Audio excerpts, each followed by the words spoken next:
This is CBN NewsWatch. Thanks for joining us for CBN NewsWatch. I'm Charlene Aaron. We begin with an update on the controversial remarks spoken by freshman Congresswoman Ilhan Omar.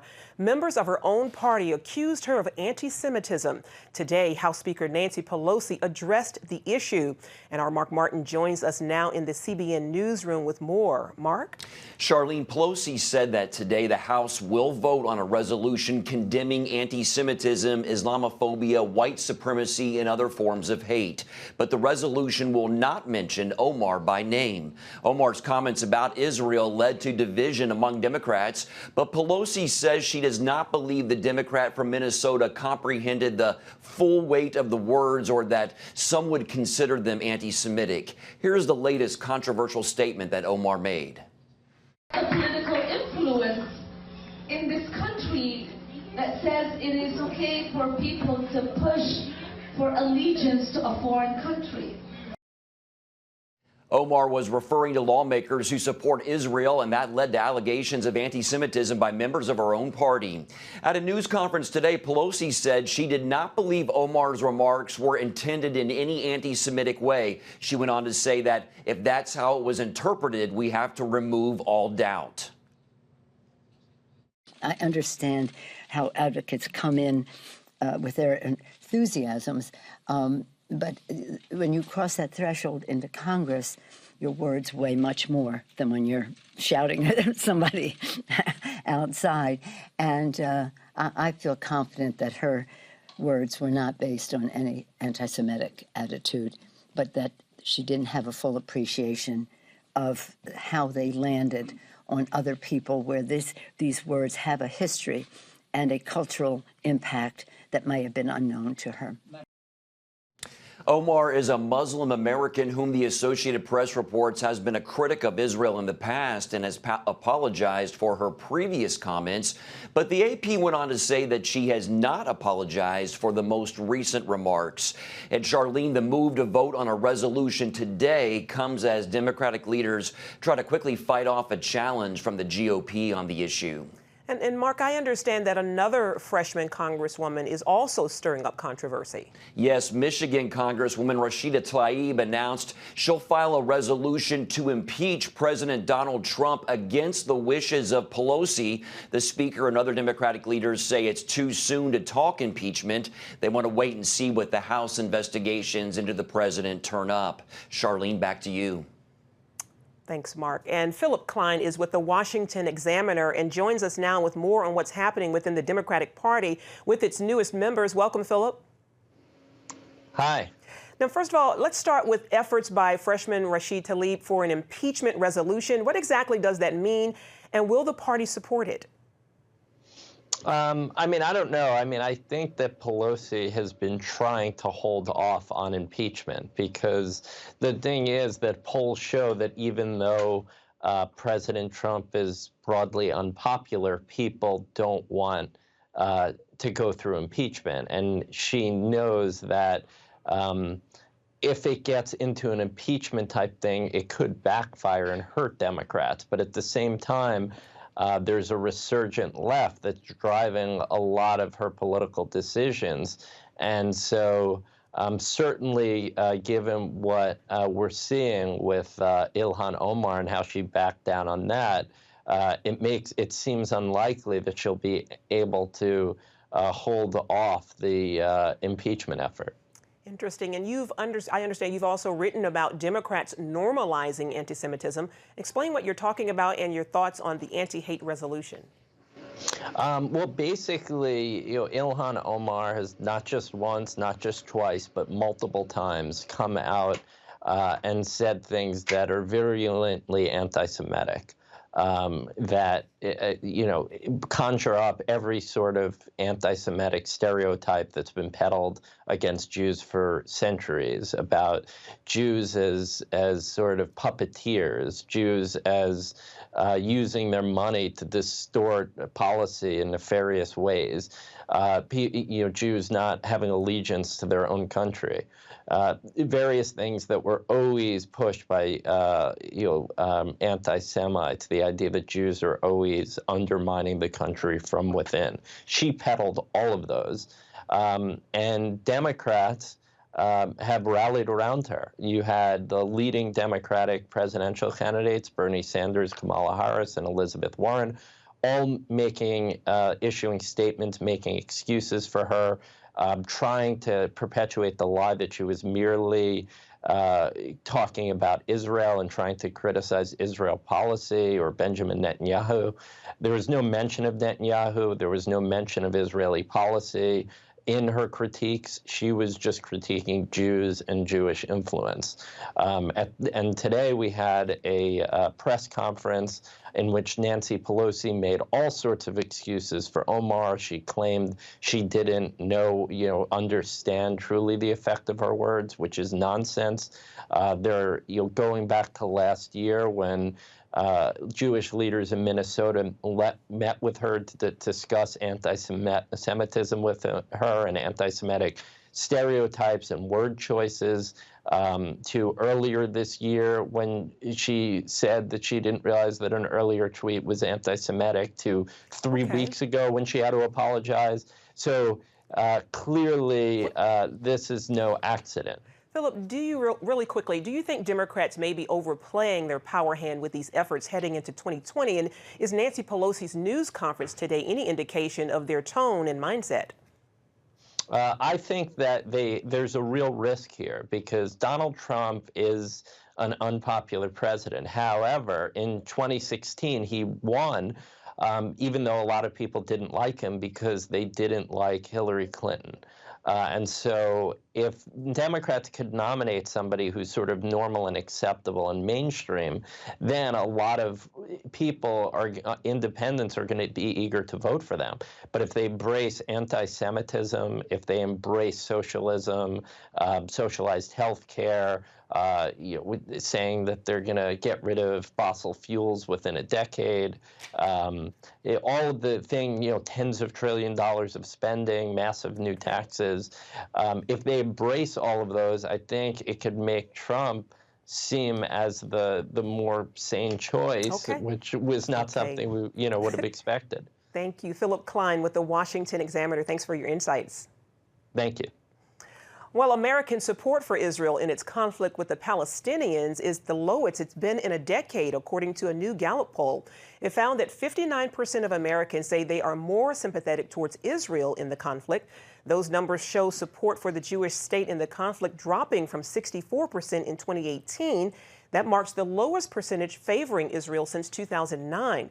The research shows 21% of Americans are now more sympathetic towards Palestinians.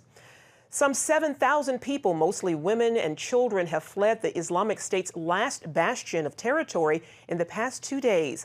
Those escaping say what's left of the Syrian town of Baghouz is catastrophic hell, as almost every inch of the place has been destroyed. U.S.-backed Syrian Democratic Forces say they want to make sure all civilians are out before launching their final assault on Baghouz.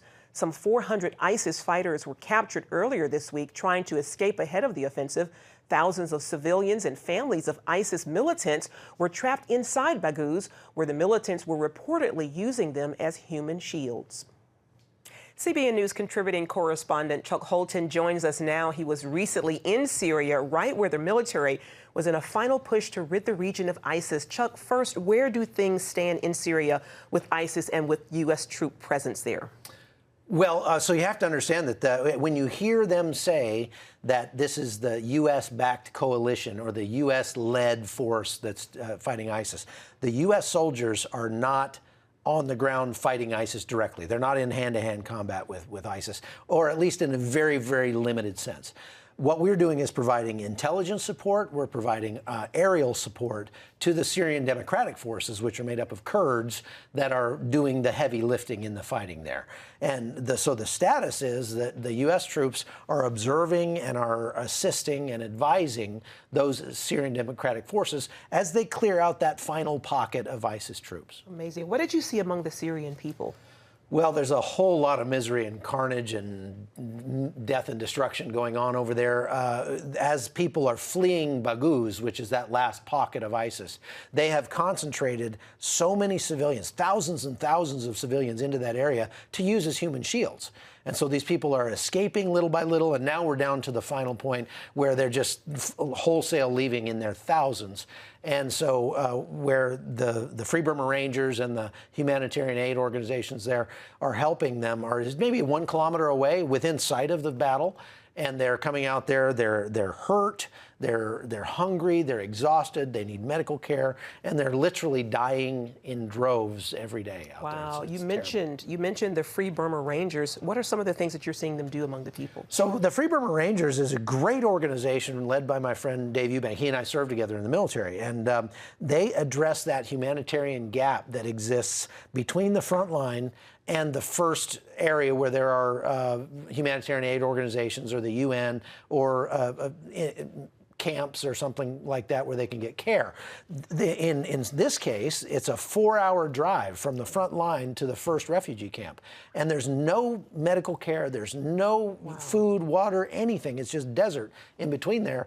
And those other aid organizations are not allowed by their charters to go that close to the fighting. So Dave Eubanks with a bunch of former military guys, they go in there and they go right up to the front line and help the people immediately as they're crossing that line and getting out of Baghouz. Absolutely amazing work that they're doing. What do you see, Chuck, happening in the future for the nation and the people of Syria? Well, I don't think Syria is going to end up being one country. Right now, the Kurds own everything to the east of the Euphrates River. Bashar al-Assad and the Russians and the Iranian forces, the Hezbollah and that, own to the west of the Euphrates River. And, of course, Turkey wants to get a piece of that, and they're now... One of the reasons the United States needs to keep troops there is that it's a calming influence on that. Turkey's not going to attack the Kurds while the United States is there. But if the United States leaves, then you're going to see war between the YPG, which is the Kurdish Syrian Democratic Forces, and the Turks. And, of course, Bashar al-Assad. There's a whole lot of very combustible elements there that are going to go up in flames if the United States doesn't stay there and dilute that and be a calming influence. So we need to be... Certainly a prayerful situation as well. Without a doubt, yeah. Chuck Holton, thank you so much for your outstanding reports and your insights. Good to see you. You too. Now that the second case against Colorado cake baker Jack Phillips is dropped, what's next for him and the commission that sued him twice? That story coming up on NewsWatch. CBN presents The I Wills of God, your path to overcoming fear and anxiety. We're going to talk about some of the incredible promises God has made to His children. In Pat Robertson's newest teaching, you'll discover the I Wills of God. I will rescue him, protect him, answer him, be with him in trouble, deliver him, honor him, satisfy him with long life, show him my salvation, and see amazing stories of God's promises in action. What I felt was loved and treasured. God spared my life twice in 3 days. The good Lord had given me a second chance. Break free from stress and despair. The Lord doesn't want you to live in fear, but to know the rewards given to those who love God. Call 1-800-700-7000 or visit CBN.com. The I Wills of God, your path to overcoming fear and anxiety. Hello, I'm Terry Newsom. Did you know there are more than 148 million orphans in the world today? 148 million. But it was 3 little girls that taught me about the plight of orphans. My husband and I spent nearly a month immersed in the daily activities of a Ukrainian orphanage as we waited to adopt 3 sisters. I saw firsthand the utter loneliness, the pain of rejection, and the overwhelming desire to be loved. That experience changed me forever. And out of it grew a ministry from my heart called ORPHAN'S Promise. Today, we're helping orphans and vulnerable children in more than 50 countries worldwide. Thousands of children are now in safe homes. They're being educated, and they're learning life skills. I'm asking you to join with me and become family to these children. Will you call the number on your screen right now? Because every child deserves a chance to be happy. The Colorado Civil Rights Commission drops its second case against Colorado baker Jack Phillips, as we've reported. It's a much prayed for outcome for his supporters, but what does it mean in the larger picture for freedom of religion? Jenna Ellis is a constitutional law attorney and joins us now. Welcome, Jenna. Thank you so much for having me. First of all, what's next for Jack Phillips and his business? This is a much prayed for outcome, and we can be very excited that Jack Phillips' life will return to normal. But let's not forget that this has been a 6.5-year battle since 2012, where the state of Colorado has been persecuting Jack Phillips for simply trying to live out his faith by running his business. This has cost him over 40% of his business through not being able to make wedding cakes. And but for the wonderful attorneys at Alliance Defending Freedom who volunteer their services to protect religious freedom, he might not have had this wonderful outcome. So while Jack Phillips has a total win right now, the state of Colorado still has a very dangerous commission. And at any time, anyone like Jack Phillips could still be hauled in before that commission. And we still have to do everything possible to protect religious freedom, not only in Colorado, but throughout America. Jenna, has both his cases had any influence on the commission and preventing overreach of religious freedoms in the future? You know, I think that it really has awakened a lot of Christians in America to understand how significant it is to protect and preserve religious freedom. I mean, we understand that the Constitution doesn't give us our rights. They're endowed by our Creator. They're pre-political. We all have the right to freely worship God and practice religious freedom because that's a God-given right. But the state of Colorado has become so liberal, with Democrats controlling now the House, the Senate, and the governor's mansion. And so even though last term there were amendments that tried to reshape this commission, have it more transparent, have it follow more precisely due process, that's not happening in Colorado. So Christians at this point really need to be concerned, particularly in Colorado and in some 21 other states that have similar commissions that really act like modern-day star chambers that are simply trying to persecute Christians for acting out and living out their faith. You say how this commission operates is in direct violation with due process. Why isn't it being called into question? It should be. And again, although we tried in Colorado last legislative cycle to build in more protections for due process and for individuals like Jack Phillips, unfortunately, the GOP majority in Colorado at that time kind of folded, it compromised, and the Democratic House was not even willing to look at it. So this should be called out more. And what a lot of people don't recognize is that these commissions are not actually part of the judicial branch. They're part of the executive branch under the Department of Regulatory Agencies. That means that these commissioners don't have to be judges. They don't even have to be lawyers, yet they're making findings of fact and conclusions of law, and they are arbitrarily and capriciously giving out basically judicial sanctions against people like Jack Phillips when he's not able to go through due process and have his day in court until there's already a finding by this commission against him. So these are things that need to duly be recognized. And even though it is a win for Jack Phillips, it's unfortunate that the Supreme Court last term in Masterpiece versus the Colorado Civil Rights Commission didn't really protect religious liberty as much as it simply said that there can't be open religious hostility by the commission, which simply means that ongoing, the commission just has to do it quietly. And Jenna, real quickly, what kind of influence can Christians have in the public square with groups like this? I think we need to stand up, speak up. We need to support organizations like the Alliance Defending Freedom. You can find them at adflegal.org. I'm an allied attorney as well with that organization. They do wonderful work. We can also model and look at Jack Phillips as a great example of how to be a Christian in the public square and simply stand up for our rights, freely exercise our faith in the public square, as well as through our businesses, through our ministries, and make sure that we are not only living out, but we are protecting and preserving religious freedom throughout every walk of life. And we as individuals can go down and testify on behalf of bills that protect religious freedom. We can call our senators and representatives. And most importantly, we can vote. We have to make sure that we are voting for constitutional conservatives on the state and local level as well as national. Absolutely. Thank you so much, Jenna Ellis, for your time. Thank you so much. The latest from California and an effort to make getting help from abortion providers like Planned Parenthood even easier for students. Parents, the Superbook Bible app is a great way to get your child reading the Bible because in today's busy world, we can use some help. The free Superbook Bible app has fun stuff your kids will love. They'll have a blast learning the Bible, playing great games, watching cool videos, discovering heroes in the Bible. They'll have fun while they learn God's Word. The Superbook Kids Bible app, available now. Life. It's meant to be lived fully. Jesus said it. I came to give you life, life to the fullest. Life in your family.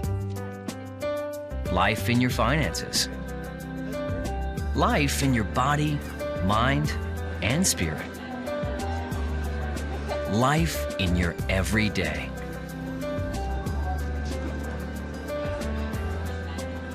At CBN.com, we're taking what Jesus said seriously.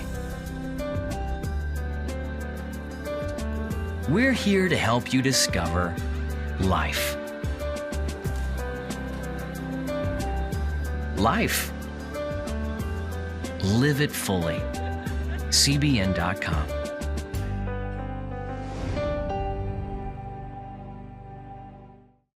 Discover the I wills of God.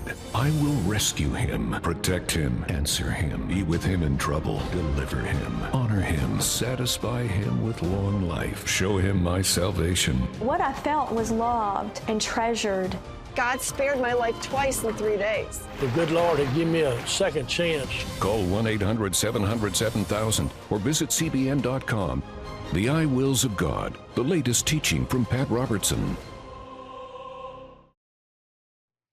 Students in California may soon have the sexual or reproductive health hotline numbers on their ID cards if one bill is made law there. CBN's Mark Martin spoke with SaveCalifornia.com's Randy Thomason about how it's pushing a pro-abortion agenda. First of all, tell us about the nuts and bolts of AB 624, and is it gaining support? Well, look, this is a Planned Parenthood abortionist bill. It's authored by a Planned Parenthood legislator who's for pro-abortion, for human babies in the womb to be killed. And it is basically going to be the 7th grade on up through college. And it is going to be on the student ID card, as you said. And think of it, the Christian school that is pro-life, a Christian college that is pro-life. This is going against their values, their free speech, and the U.S. Supreme Court has already said in NIFLA versus Becerra that the government cannot force messages upon you, can't make you express those messages if you disagree with those messages. So this is clearly unconstitutional. Randy, Gabriel is new to the state assembly, and you think he is a strong supporter of Planned Parenthood for good reason. Can you explain? Well, he got money from them. It's on his own campaign website, the Planned Parenthood endorsement, and it's bigger than him. I mean, we've got a terrible situation in California where the foolish voters of California have elected 3/4 of the legislature as Democrat politicians. All those Democrat politicians have sworn basically a blood oath to Planned Parenthood. So when the Planned Parenthood lobbyists come to those 3/4 of the legislature, those Democrats are going to likely vote yes for anything Planned Parenthood wants them to vote for. It's that serious, and that's why it's so good.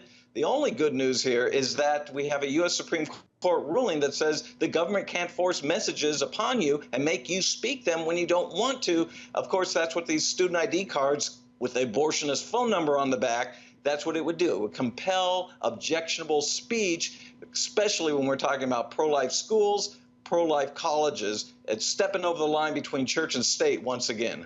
What's the bottom line here, Randy? What is your biggest concern about the law? Well, it's free advertising for Planned Parenthood abortionists. They know that science is proving the humanity of babies in the womb.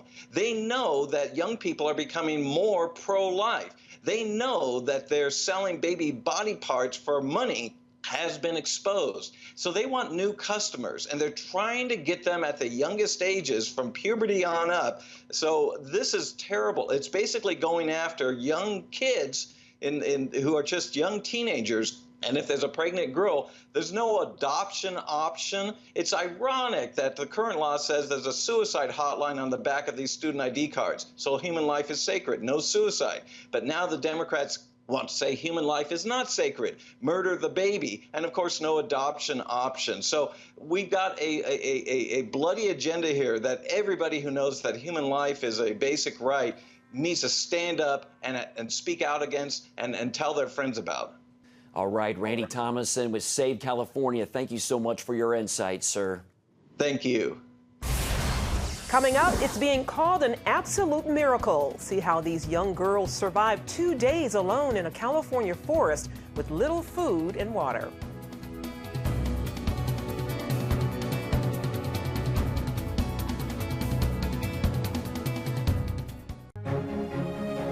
When you give, smiles grow bigger. When you care, homes are happier. When you comfort, the hurt goes away. When we all come together to love, miracles happen. Hello, I'm Terry Newsom. Did you know there are more than 148 million orphans in the world today? 148 million. But it was 3 little girls that taught me about the plight of orphans. My husband and I spent nearly a month immersed in the daily activities of a Ukrainian orphanage as we waited to adopt 3 sisters. I saw firsthand the utter loneliness, the pain of rejection, and the overwhelming desire to be loved. That experience changed me forever. And out of it grew a ministry from my heart called Orphan's Promise. Today, we're helping orphans and vulnerable children in more than 50 countries worldwide. Thousands of children are now in safe homes. They're being educated, and they're learning life skills. I'm asking you to join with me and become family to these children. Will you call the number on your screen right now? Because every child deserves a chance to be happy. Hello? Is this thing on? Hey, kids, do you love games? And do you love discovering things? Well, do ya? Then you're gonna love this. It's the new free Superbook Kids Bible app. You can play games, watch videos, find answers to your questions, and a whole lot more. The new Superbook Kids Bible app. Free downloads available on iTunes and Google Play now. The survival of 5-year-old Caroline and 8-year-old Leah is being called a miracle. The sisters went missing in a California forest for 44 hours. It was cold and rainy, but the girls say they thought happy thoughts while they were lost. 200 volunteers searched the area after the girls wandered from the Humboldt County home. They ate granola bars and drank water droplets off leaves to survive. The girls were found safe and uninjured thanks in part to the training that they received at their local 4-H club. Their parents are happy they're home, and their dad said it is an absolute miracle. Really is a miracle that they're home. And that's going to do it for this edition of CBN NewsWatch. You can find more on the issues you care most about at cbnnews.com. And you can watch CBN News programs anytime on our CBN News channel. Plus, tell us what you think about the stories you've seen here today by emailing newswatch@cbn.com. or talk to us on Facebook, Twitter, also on Instagram. We hope you'll join us next time. Have a great day. God bless.